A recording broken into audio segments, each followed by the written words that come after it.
It is snowing this morning. He says you're gonna be all right. It's been threatened to snow. I don't think it's going to last long. But isn't it pretty? It is snowing. I wish the flakes were bigger. You want me to get out of town? No reason for that. Anything I can get you? Wonder where would I be? I have a It's blowing too, downstairs who will lift his hand and as you can see. the sanctity of our marriage. I hope everybody's having I a have another slow wonderful growing day. ex-boyfriend It's who's 30-something buying a degrees divorce. today. It was 65 yesterday, Another ex-boyfriend that just broke jail. but that didn't last long. At night time it started getting cold.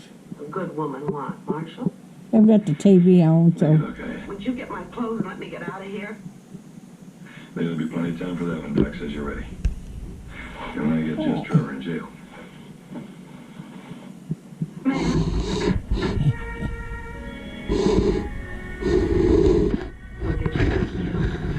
but it is this one. Looks like it's fixing to stop. Alright, if you like my videos, just like, share, and subscribe, and hit that little bell when you want to be notified when I got another video coming out. Y'all stay warm.